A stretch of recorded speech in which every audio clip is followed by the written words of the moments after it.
Parece que está todo mundo comprando. No metrô, eu sempre vejo pelo menos 5 pessoas lendo o Código da Vinci. É o assunto do momento. É uma aventura. Eu vi as provas pessoalmente. Tem gente que não sabe da Última Ceia. Eu fico surpresa. Nossa, você não sabia? Parece que os pontos de vista divergem. Ele misturou verdade e ficção. A gente não sabe onde acaba uma e começa a outra. Eu acho que tudo que ele escreveu é verdade. A gente quer acreditar. Eu não acredito. Mas apesar da controvérsia, eis um fato que não tem contestação. Nesta era moderna, com tantos meios eletrônicos de entretenimento, o Código da Vinci, um fenômeno de vendas escrito por Dan Brown, conseguiu o inimaginável. Pessoas do mundo inteiro realmente pararam para ler o livro. Quem iria imaginar que isso poderia acontecer?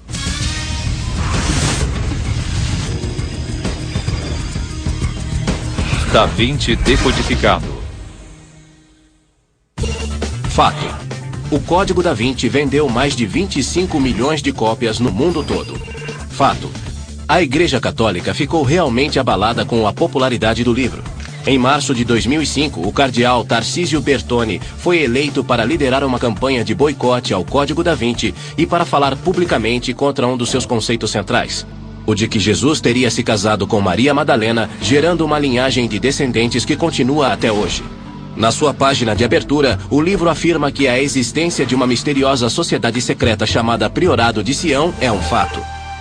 A missão do priorado, segundo o código, seria guardar e proteger um segredo capaz de abalar a fé dos fiéis: o de uma linhagem real de descendentes de Cristo. Essa ideia de que Jesus teve descendentes sugere a existência de toda uma linhagem alternativa do cristianismo, menos relacionada à igreja, e mais a essa linhagem secreta de descendentes. O Código da Vinci revela uma lista secreta de líderes repleta de figuras históricas famosas como Isaac Newton, Victor Hugo e Leonardo da Vinci. Eles teriam jurado manter e proteger os descendentes da divina linhagem sanguínea do Cristo. Bem, sabemos que as pessoas creem em Jesus, mas será que elas acreditam na existência de uma sociedade secreta como o Priorado de Sião? Eu acredito que as sociedades secretas existem. Meus avós são ingleses e pertenciam a uma sociedade secreta. Trabalhei com um deputado e um senador norte-americanos e sei que nem tudo é revelado. Na verdade, o que não se sabe é até que ponto eles realmente controlam as São coisas. secretas, a gente nunca Nunca vai vamos saber. O fato é que todo mundo adora uma sociedade secreta, real ou imaginária. Todos gostam de sentir aquele arrepio de saber que coisas sinistras estão acontecendo. As pessoas querem controlar seu ambiente, querem controlar outras pessoas, e quem tem um conhecimento secreto que outros não têm, possuem um certo poder. Creio que essa é uma das razões por trás das sociedades secretas. E onde o Priorado de Sião se encaixa nesta questão de sociedade secreta? Rumores sobre este grupo misterioso começaram a vazar no início da década de 80 com a publicação de 2 livros, O Santo Graal e a Linhagem Sagrada e O Legado Messiânico, ambos escritos por Michael Bagent, Richard Lee e um roteirista de televisão chamado Henry Lincoln. Ninguém sabe nada sobre o Priorado de Sião, além do que está em O Santo Graal e a Linhagem Sagrada e O Legado Messiânico. Michael Bagent, Richard Lee e eu conversamos com pessoas que se dizem membros do Priorado de Sião. Não sei se tal organização existe. Só sabemos o que algumas pessoas que se dizem membros dessa organização nos contam. Segundo o Código da Vinci e segundo o Santo Graal e a linhagem sagrada, a versão ortodoxa mais aceita é a de que se trata de uma sociedade secreta que existe há 1000 anos. 1000 anos sem que ninguém soubesse o que eles estavam fazendo. Aparentemente, o priorado fez um belo trabalho para se manter na clandestinidade. Como foi então que Lincoln encontrou sua pista? Começou em 1969, durante suas férias na França, quando ele comprou um livro de bolso chamado The Accursed Treasure of René Le Chateau, de Gerard de Sède. Trata-se da história verídica de um padre do século XIX chamado Berenguer Saunier, que viveu no sudoeste da França e supostamente descobriu uma série de pergaminhos escondidos num dos pilares da igreja. Os pergaminhos foram reproduzidos no livro. Segundo Sède, eles contêm mensagens secretas. Mensagens que ele misteriosamente deixou sem tradução. Quando descobri que conseguia ler a primeira mensagem secreta diretamente do livro, me perguntei por que ele não havia publicado, porque o que a mensagem dizia era: este tesouro pertence a Dagoberto II, o rei, e ao Sião, e lá ele está morto. Era o que a mensagem dizia. E foi onde comecei. Mas o que seria o tesouro? Lincoln entrou logo em contato com Sed, que o direcionou a uma coleção de documentos da Biblioteca Nacional de Paris. Os documentos chamavam-se dossiês secret ou documentos secretos. Nos documentos secretos há genealogias. Eles foram datilografados, mas supostamente se baseiam numa série de fontes, inclusive nos pergaminhos que haviam sido encontrados. Em boa parte eram genealogias. Mas quando se fala de algo que recua ao tempo de Jesus, então não é simplesmente uma árvore genealógica, é uma floresta. É a partir daí que a lenda do priorado realmente ganha força. Segundo os documentos, o priorado existia desde 1099 e tinha inclusive seu próprio exército, o dos Cavaleiros Templários. Na época havia um grupo de cavaleiros que juraram proteger os peregrinos que iam à Terra Santa e que se tornou muito importante durante as cruzadas. Os Cavaleiros Templários formaram uma organização extremamente poderosa em toda a Europa durante cerca de 200 anos. Ela tinha recursos imensos, principalmente porque todos os que se juntavam a ela doavam todos os seus bens materiais. Era a força de elite da época. Então havia uma organização secreta cuidando de uma complexa árvore genealógica e que mantinha seu próprio exército. Por qual motivo? Segundo seus próprios documentos, os templários surgiram especificamente para proteger os descendentes dos merovingios e para colocá-los em posições de poder, com base no entendimento de que seriam os legítimos herdeiros do trono da França. Mas o que é um merovingio? Os merovingios foram uma dinastia franca.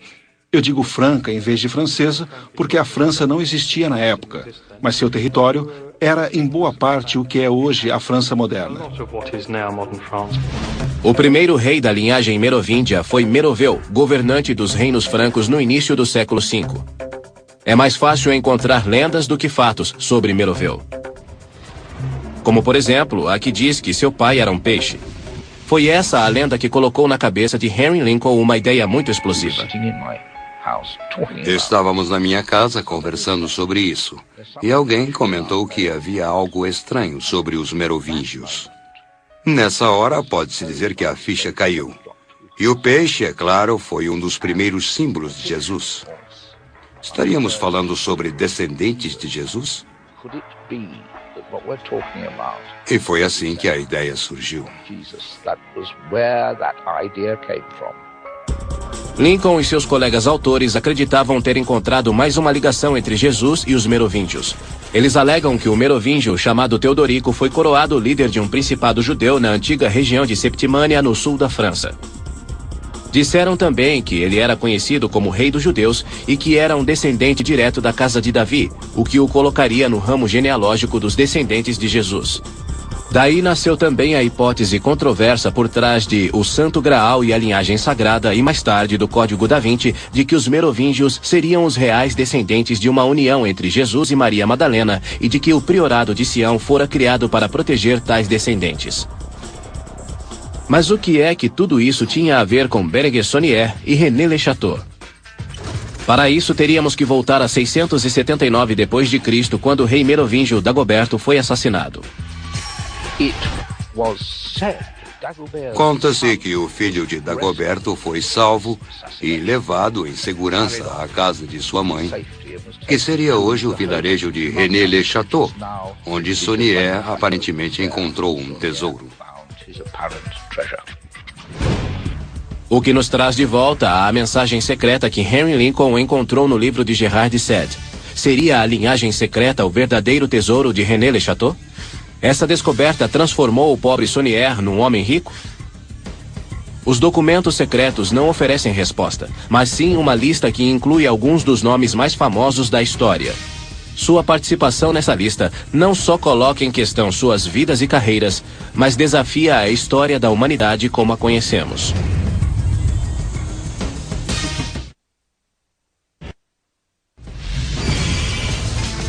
Alega-se que o priorado de Sião foi criado para proteger os descendentes de Jesus.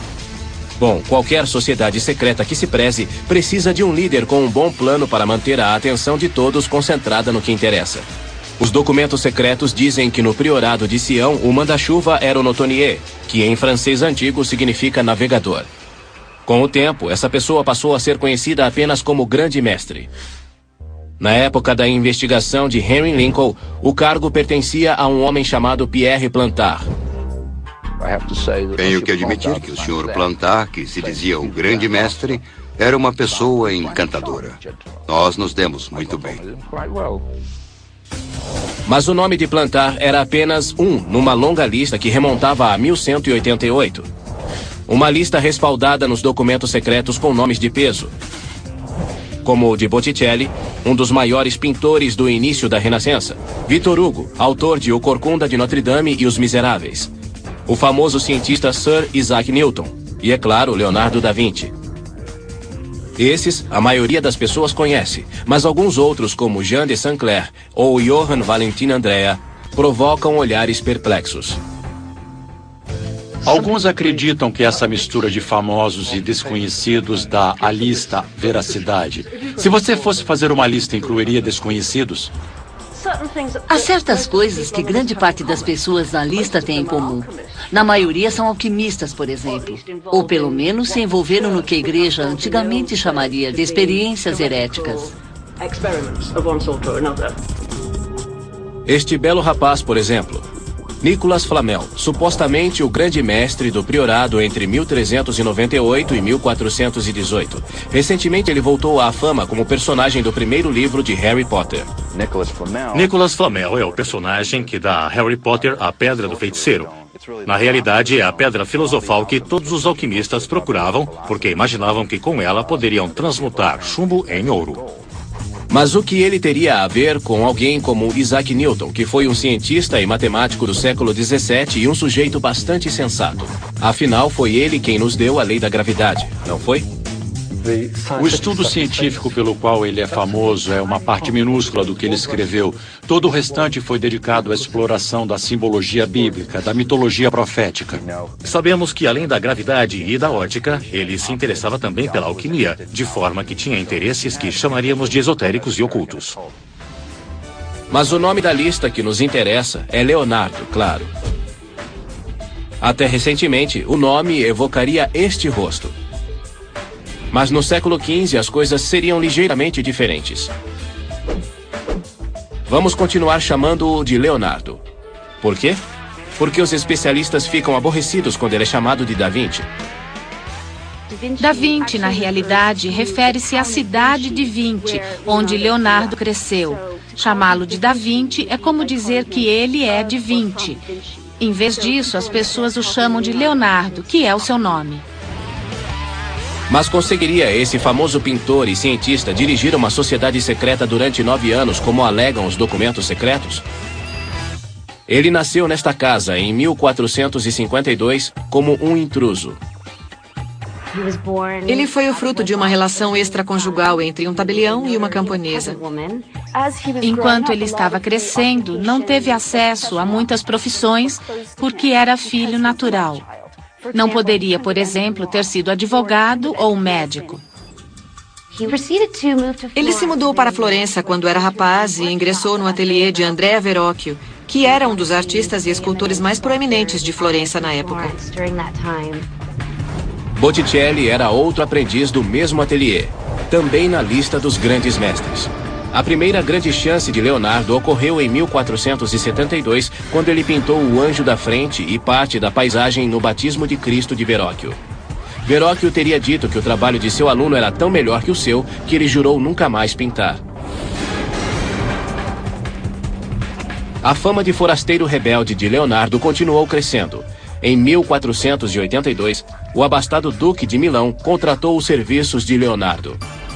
Como o artista se revelava dotado em arquitetura, matemática, anatomia, engenharia e aviação, só para citar algumas áreas, o Duque o colocou para trabalhar pintando, esculpindo, criando festivais para a corte e construindo armas militares. De um lado, temos o Leonardo pacifista, e de outro, o que trabalhou como engenheiro militar para o Duque de Milão. É uma contradição que caracteriza a personalidade dele. Muitos acreditam que foi essa natureza dual o que fez de Leonardo um homem de segredos e um líder perfeito para o priorado de Sião. Inclusive, o Código da Vinci atribui a Leonardo a criação de um misterioso dispositivo que seria perfeito para esconder as informações mais secretas do priorado. Chamava-se Cryptex e funciona assim. Escreve-se uma mensagem secreta num papiro que é enrolado num vidro contendo vinagre. Ambos são inseridos e selados num cilindro que requer um código alfabético especial para ser aberto. Em resumo, é um cadeado de bicicleta supervalorizado. É uma série de cilindros que permitem ou não a passagem de uma pequena chave por cima. No alinhamento correto, a chave passa facilmente por aqui, sem quebrar o tubo de vidro.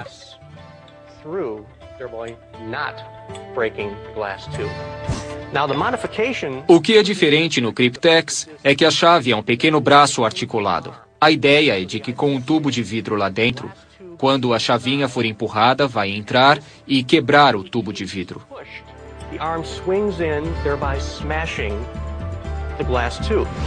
Liberando assim uma dose destrutiva de vinagre que, segundo o Código da Vinci, imediatamente dissolveria o papiro, mantendo os segredos a salvo do inimigo. Vamos ver como e quando funciona. Para retirar, temos que alinhar o código correto, Sofia.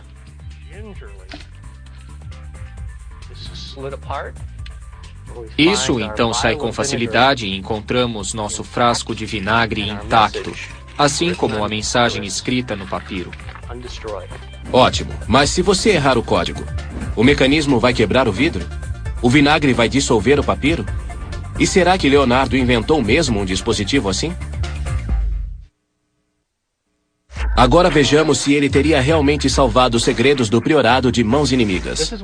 Isso é o que acontece quando não se tem o código correto. Parece que começamos bem, mas... Quebramos o frasco de vinagre e o papiro ficou encharcado. O livro todo se baseia no fato de que se o Cryptex for aberto e o frasco de vinagre quebrado, o papiro será destruído. Bom, eis o papiro encharcado de vinagre, mas intacto. Este papiro está de molho no vinagre há 1 mês. Totalmente intacto.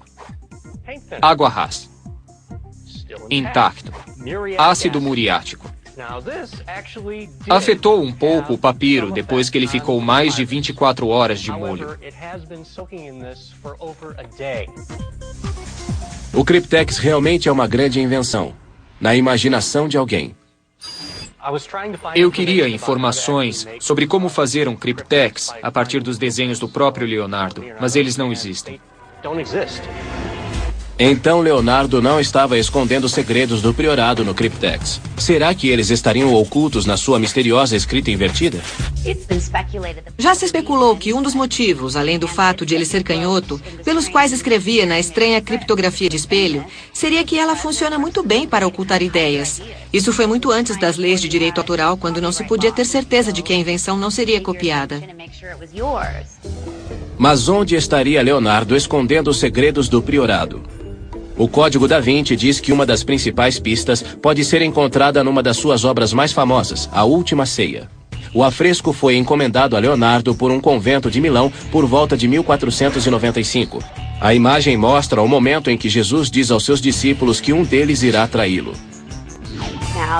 Todo mundo recentemente ouviu falar sobre o livro de Dan Brown, O Código da Vinci, e a comoção toda sobre as características um tanto femininas da figura de João. Características que levaram alguns a acreditar que essa figura seria, na realidade, a de Maria Madalena. De onde veio essa ideia? Se você já lia livros em 1997, pode ser que tenha folheado A Revelação dos Templários, dos pesquisadores Lynn Picknett e Clive Prince. Foi quando a teoria chegou pela primeira vez às ruas. Eu me lembro do momento em que olhei A Última Ceia e pensei, aquele discípulo ao lado de Jesus é uma mulher. Me contive, fui dar umas voltas no quarteirão. Voltei para olhar novamente e quanto mais eu olhava, mais me convencia de que era uma mulher. Porque supostamente seria o jovem São João. Na posição em que está, ela forma uma das corcovas de um M. E me veio a ideia. É uma mulher e é a senhora M. E quem poderia ser essa senhora? Maria Madalena, é claro. E a teoria de Picknett tem alguma aplicação na vida real. Parece a última ceia, e deve ser a última ceia, certo? Errado. Esta é uma cena do Desfile dos Mestres, que acontece todo verão em Laguna Beach, na Califórnia, onde atores recriam obras de arte famosas. Pronto. Pose. Meu nome é Anthony Lash e faço Jesus Cristo. Meu nome é Cristina Melick e faço João, o bem-amado, papel que ganhou muito destaque com o Código da Vinci, porque se acredita que é Maria Madalena pela forma como foi pintado. Nosso diretor de elenco teve muito dos mesmos desafios que Leonardo teve, porque queremos recriar as imagens da forma que elas são mostradas na pintura original. Mas os 2,5 centímetros de maquiagem e a iluminação especial ajudam a esconder algum grande segredo? A ideia de que a figura de São João seja a de um personagem feminino não é completamente sem sentido. Ele se destaca como significativamente mais jovem, mais inocente e suscetível que os demais. Isso se encaixa na tradição bíblica. São João era o mais novo. E tinha também um relacionamento emocional e muito próximo de Cristo. Por isso, não é totalmente estranho presumir que ele tenha características um tanto femininas. Os pintores durante a Renascença geralmente retratavam neófitos ou apóstolos como mais jovens e mais femininos para mostrar sua posição de inferioridade em relação a Jesus. De forma que na Última Ceia, João é interpretado e retratado de uma forma bastante típica. No quadro da Última Ceia, Jesus supostamente estaria com os 12 apóstolos. Mas se Maria substituiu João, aonde João foi? Será que saiu para comprar pão sem fermento para o Seder? E o M? Estaria o grande mestre do Priorado de Sião querendo nos mandar uma mensagem? Existe um certo formato em V entre a figura do Cristo e as figuras dos apóstolos que estão em ambos os lados. Talvez seja uma alusão ao M de Maria, de Madalena. Mas pode também ter sido apenas uma questão de composição para Leonardo. Talvez, deixando espaço vazio em torno de Cristo, ele tenha simplesmente mostrado o quanto ele era especial no contexto. Mas há um outro mural religioso onde realmente existe um M bem evidente. Vejam só. O M foi colocado no altar da igreja de Notre-Dame de France, em Londres. O artista que o colocou ali foi Jean Cocteau, famoso poeta, cineasta e artista surrealista. Também supostamente grande mestre do Priorado de Sião entre 1918 e 1963. Era um homem que se sentia à vontade, fazendo parte de um mundo secreto. Ele era parte da comunidade de artistas homossexuais masculinos, numa época em que a homossexualidade simplesmente não contava com a aprovação da sociedade em geral. No fim da vida, Cocteau encontrou a religião e passou a criar obras de arte para igrejas espalhadas pela Europa. Seu altar M em Notre-Dame de France foi pintado em 1960, mas é apenas parte de um mural maior. Um mural que, segundo alguns, tem tantas mensagens secretas quanto a Última Ceia de Leonardo da Vinci. Ele mostra uma cena de crucificação, e eu digo de crucificação, e não da crucificação, porque só se vê o homem na cruz dos joelhos para baixo. Não se conhece a identidade da pessoa que está na cruz. Todos presumem que é Jesus, principalmente porque é um mural numa igreja católica. Há um homem de perfil e só se vê um dos olhos que tem forma de peixe, o que é interessante, porque o peixe é um dos símbolos cristãos mais antigos. Estaria Cocteau dizendo que o homem com o olho em forma de peixe era Jesus, vendo alguém ser crucificado em seu lugar? Já se sugeriu isso. É uma noção bastante radical que se encaixaria na ideia de que o priorado desafiava as crenças tradicionais cristãs. Mais alguma coisa? Há um sol negro, que é um símbolo alquímico, e uma rosa enorme aos pés da cruz. A rosa pode simbolizar a Virgem Maria, ou talvez outra Maria, Maria Madalena. Mas a rosa é também um antigo símbolo de segredo. Há 2 lugares onde há séculos se encontra uma rosa. Um é o confessionário da Igreja Católica e, às vezes, em Bruxelas, as prostitutas colocavam uma rosa na cabeceira da cama, simbolizando que guardariam segredo tão bem quanto um padre. A rosa significava: seus segredos daqui não sairão. Elas estavam sob o símbolo da rosa. Existe uma outra teoria por aí. a de que os grandes mestres do priorado tinham a tradição secreta de se autorretratarem em suas obras de arte.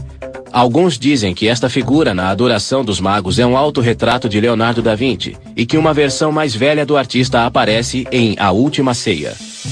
No mural de Cocteau, é bastante óbvio que este rosto é o rosto do próprio artista. Não há dúvida de que é um autorretrato do artista no primeiro plano. O interessante foi que ele se colocou de costas para a cruz. Com certeza parece que Cocteau estava tentando passar algo bastante radical, como Leonardo da Vinci ao se retratar de costas para Jesus na Adoração dos Magos e na Última Ceia. Pode ser algo que Cocteau simplesmente copiou das pinturas de Leonardo da Vinci ou pode ser parte de uma tradição artística secreta underground que o priorado de Sião conhecia. Se a tradição vai continuar, é preciso começar em algum ponto, e nem todos concordam que Leonardo colocou a si próprio em seus quadros. Criamos na história moderna essa ideia do gênio artístico como alguém acima e além do papel social em que foi colocado. Mas Leonardo viveu na Renascença, num período em que os artistas estavam começando a surgir como algo além de um trabalhador braçal. Ele não teria influência social suficiente para se incluir assim num quadro. E arriscar mensagens secretas num quadro como A Última Ceia poderia ter-lhe custado a vida, ou pelo menos seu ganha-pão. Não existe prova concreta de autorretrato, mas e aquele misterioso M no altar diante do mural de Cocteau em Notre-Dame-de-France? Será que ele estava nos dando alguma pista sobre o priorado de Sião e Maria Madalena? A única coisa que se pode realmente afirmar é que o que para uns são escolhas de composição, para outros são temas de conspiração. E como não se pode provar realmente que esses grandes mestres do priorado estavam usando letras para codificar mensagens em suas obras, que tal números? Uma série muito especial de números. Fora de sequência, eles não significam nada, mas na ordem correta têm significados ocultos e podem assumir proporções divinas. Segundo o Código da Vinci, há uma extraordinária sequência de números que o grande mestre do priorado de Sião usava para codificar mensagens secretas. Além disso, o livro alega que os mesmos números regem a perfeição, a arte, a natureza e até o corpo humano. Faz, portanto, sentido que o grande mestre Leonardo da Vinci soubesse tudo sobre os números especiais e que os tenha usado para criar suas obras-primas. Mas o que são esses números? Eles ficaram conhecidos como a sequência de Fibonacci, em homenagem ao matemático italiano do século XII. Estes são os números de Fibonacci. Eles são fáceis de entender. 1 mais 1, 2. 1 mais 2, 3. 2 mais 3, 5. 3 mais 5, 8 e por aí vai. O Código da Vinci alega que esses números estão em toda parte na natureza. Por exemplo, o número de pétalas e folhas nas flores e plantas geralmente é um número de Fibonacci. Inclusive, a disposição das sementes no miolo das flores parece se adequar à sequência de Fibonacci. Na pinha ou no girassol, por exemplo, temos espirais em sentido horário e anti-horário. Geralmente, o número de espirais horárias e anti-horárias são números de Fibonacci consecutivos. O que é mais notável sobre esses números é que depois dos primeiros dígitos, a relação entre dois números de Fibonacci consecutivos é sempre 1,618, mais conhecido como π ou proporção áurea. Como esses números aparecem frequentemente na natureza, as pessoas lhes atribuem propriedades místicas. Não há dúvida de que o Código da Vinci é uma boa história, mas ele está certo quando diz que Leonardo usou a proporção áurea em seus quadros? Acho que ele não seguia uma regra rígida. Ele encarava sua arte muito mais como se estivesse recriando a grande engenharia da própria natureza. Geometria e proporção eram importantíssimas para ele. Leonardo da Vinci ilustrou um livro para outro artista chamado A Divina Proporção. Mas fora isso, ele não parece ter usado a proporção áurea em nenhuma de suas obras. É agradável pensar que sim, mas acredite, não existe qualquer indício nesse sentido. Então, Leonardo não era um discípulo da proporção áurea. Provavelmente não ocultou mensagens subversivas na Última Ceia. Mas e a sua personalidade? Teria ele o requisito necessário para ser um grande mestre do priorado? Leonardo da Vinci era esquisito, ele era um gênio, o que não quer dizer que não era esquisito. Eu creio que ele sofria do transtorno do déficit de atenção. Ele começava as coisas e não conseguia terminar. Ele nunca terminou uma obra a tempo e metade de sua obra ficou inacabada. Ele era incapaz de programar seu tempo. Não conseguiu se organizar sequer para salvar a própria vida.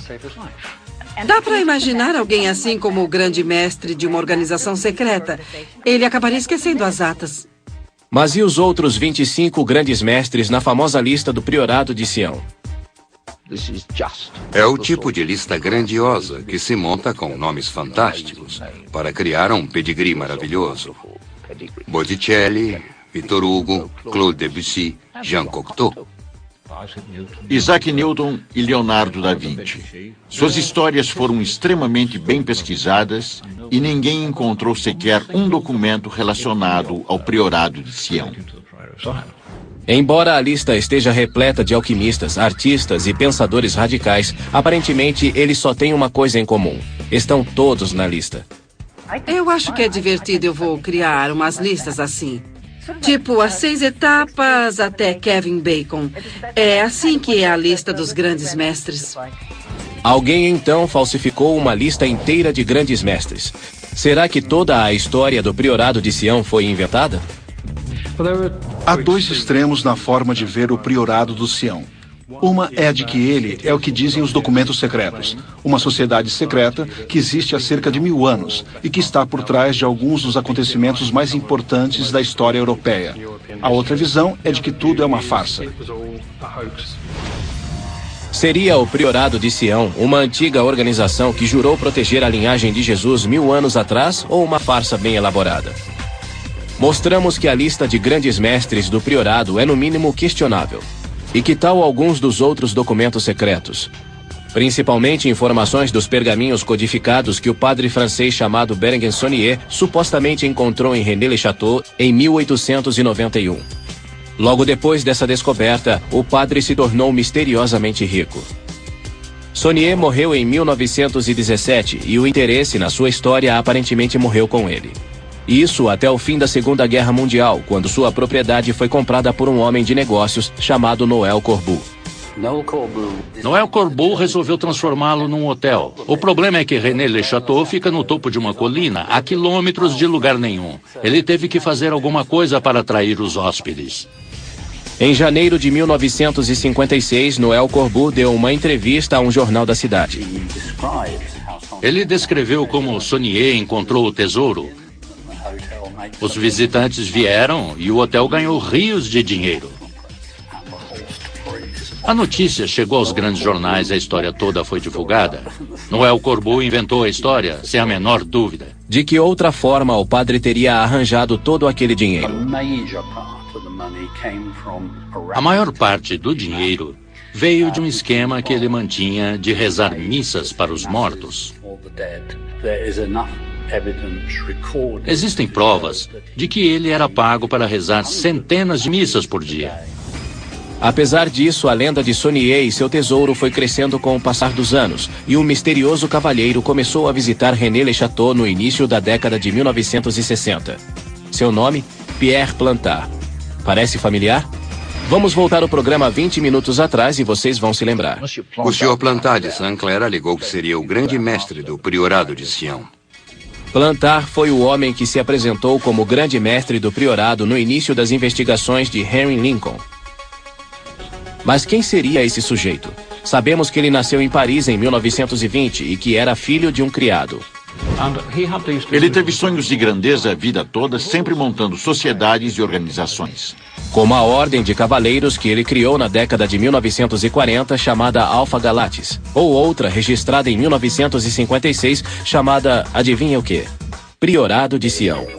Ele vivia em Annemasse, próximo à fronteira da Suíça, onde há uma pequena colina chamada Sion, e é praticamente certo que ele tenha tirado inspiração para o Priorado de Sião dessa colina próxima de onde morava. A ideia era fazer uma campanha em prol de moradias baratas naquela região da França onde ele morava. Mas a coisa se desenvolveu porque Plantard tinha certas fixações e criou sua própria genealogia. Ele acreditava que conseguiria remontá-lo aos reis merovingios da França. E para prová-lo, criou uma série de gráficos genealógicos que o ligavam à linhagem real da França. Os documentos em si são bastante extraordinários porque foram manuscritos com stencil. E ele deve ter levado meses para desenhar as árvores genealógicas, os brasões. Incrível mesmo. Quando visitou René Le Chateau no início da década de 1960, Plantard achou que os misteriosos pergaminhos de Saunier seriam um grande acréscimo à miscelânea e pediu ajuda ao seu velho amigo, o produtor de rádio Philippe de Cherisy. Ao que parece, Philippe de Cherisy adorava uma piada. E quando Plantard pediu sua ajuda, ele simplesmente achou que seria divertido. É provável que ele tenha sido a pessoa que criou boa parte dos jogos intrincados do Priorado de Sião. Parece que os pergaminhos codificados foram obra dele. Informações do pergaminho codificado com pistas sobre Dagoberto II, o rei merovingio, e seu tesouro escondido foram mescladas às histórias e árvores genealógicas de Plantard e batizadas de documentos secretos. Na década de 60, eles apareceram na Biblioteca Nacional da França, um lugar estranho para se esconder documentos secretos. Se eu quisesse esconder documentos secretos, jamais os colocaria numa biblioteca e não os chamaria de documentos secretos. Eu os chamaria de ideias para a compostagem. Quando estavam montando todos os documentos, Plantard e Cherisy se juntaram a mais um colega, Gérard de Sade. Lembram-se dele? Ele escreveu o livro The Accursed Treasure of René Le Chateau, que se tornou a chave para 2 verdadeiros best-sellers: O Santo Graal e a Linhagem Sagrada e o Código da Vinci. Tudo o que de Sade escreveu, ele recebeu de Plantard. Plantard era a fonte. E isso inclui os pergaminhos codificados de Berenguer Saunier, reproduzidos no livro de Sade, que foi o que primeiro chamou a atenção do autor de O Santo Graal e a Linhagem Sagrada, Henry Lincoln, colocando-o na pista do tesouro de Saunier e levando-o finalmente ao Priorado de Sião. Já na primeira reunião que tive com ele, Plantard me chamou de lado com seu fiel escudeiro, Philippe de Cherisy, e de repente ele disse: falando nisso, os pergaminhos são forjados por ele. E apontou para Cherisy, que ficou meio surpreso e sorriu. Depois, mudou de assunto. Todo bom conspirador sabe que um sorriso enigmático mantém as pessoas interessadas, e essa é praticamente a única coisa que se pode fazer quando se trata dos motivos de Plantard e seus conspiradores do Priorado. Sabemos que Plantard queria ser rei, mas o que de Sade ou de Cherisy tinham a ganhar com tudo isso? Os dois têm um passado ligado ao surrealismo. O surrealismo quer, em resumo, subverter as normas da cultura. Gérard de Sade esteve envolvido com 2 organizações surrealistas, e temos de Cherisy, que era membro do Colégio de Patafísica. Patafísica é a ideia central do surrealismo, a de que se pode criar uma realidade imaginativa que em alguns casos se torna mais real que a própria realidade. Eles chegaram aonde queriam. Principalmente quando o Código da Vinci declara que a existência do Priorado há mais de 1000 anos é um fato. E isso incluiria sua lista de grandes mestres e o último nome dessa lista, um dos surrealistas mais conhecidos de seu tempo, Jean Cocteau. Supostamente, entre 1918 e 1963, Jean Cocteau foi o grande mestre do Priorado de Sião, um nome estranho para constar nessa lista. Mas creio que há um motivo importante pelo qual ele está lá, e que é o de estabelecer a ligação da organização com o surrealismo. Então, vários surrealistas fizeram uma piada histórica. E se foi isso, quem foi o alvo? Henry Lincoln? Creio que hoje as pessoas dizem que quando descobri a história, fui atraído para o mundo do Sr. Plantard e o Priorado e enganado por eles.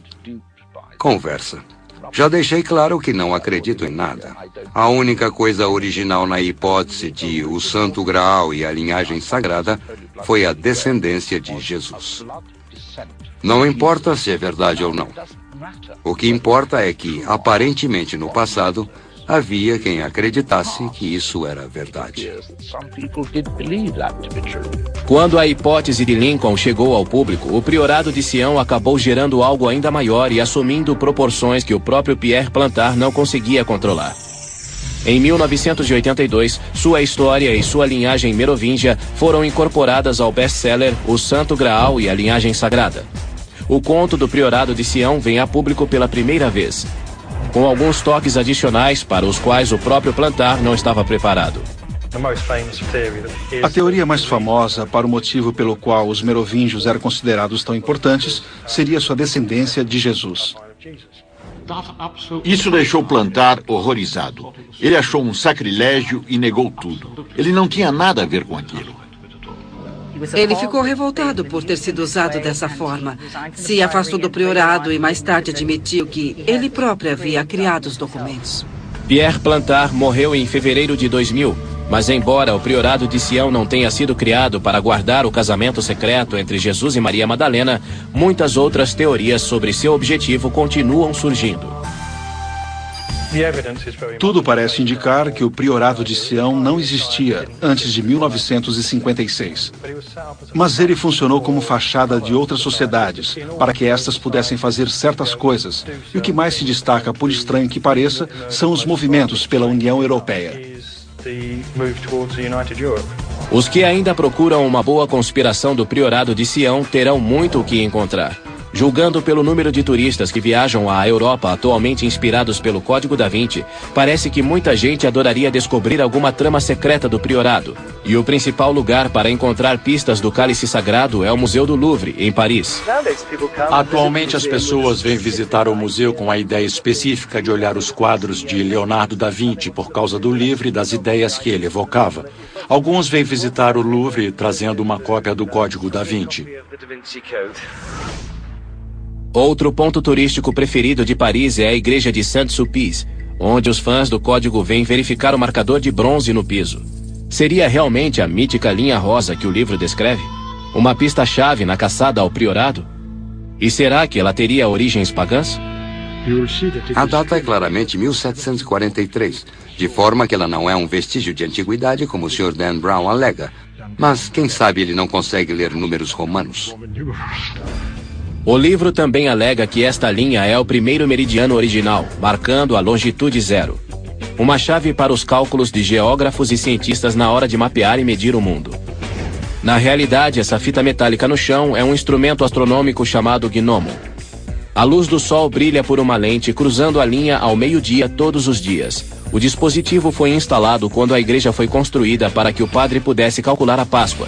Mas 25 mil pessoas por ano ainda tentam seguir a mítica linha rosa e acabam 640 quilômetros ao norte de Londres, na capela de Roslin, onde esperam encontrar por si mesmas se o Priorado de Sião está escondendo segredos sobre a descendência de Jesus e Maria Madalena. Muita gente agora vem a Roslin por causa do Código da Vinci. E algumas levam o livro a sério demais. Outras perguntam por onde, na capela, a linha rosa passa, como se fosse uma coisa física. Parece fácil transformar Roslin em linha rosa, não é? A palavra Roslin vem de duas outras que significam precipício íngreme e corredeira. É uma expressão geográfica. Muita gente acha que encontrou sua própria saga nas páginas do Código da Vinci e que está numa cruzada para denunciar ou defender o livro. Eu acredito que o livro tem argumentos muito fortes e dá o que pensar. Muitas pessoas querem acreditar que Cristo era casado. Para quem acredita que Peter Pan existe, isso faz sentido. Pessoas dos dois lados estão ficando exasperadas. Mas honestamente, o que é que isso tem de errado? Abriu todo um foco de interesse que não pode ser ruim. Acho que qualquer coisa que faça as pessoas quererem viajar e aprender tem muito valor. Eu só não aceitaria uma obra de ficção como verídica. A verdadeira jornada deve levar a uma religação com os fatos históricos. Se você está segura das suas crenças, pode ler o que quiser. E vai, inclusive, despertar o desejo de aprender mais. É correto questionar a história, que às vezes se revela pura ficção, o que nos diz que as lendas e os mitos não morreram. Não se esqueçam de que com todas essas teorias sobre Jesus, Maria Madalena e sociedades secretas por aí, há um fato que ninguém contesta. Todo mundo gosta de uma boa história. Às vezes uma boa história é melhor que a verdade. Na maioria das vezes. Dentro de 20 anos, alguém vai escrever alguma outra coisa com um outro enfoque e todos vão se empolgar novamente, de forma que a história não termina. O que não se pode é acreditar em tudo. Cada um tem que comprovar por si. Versão brasileira, DTN Santos.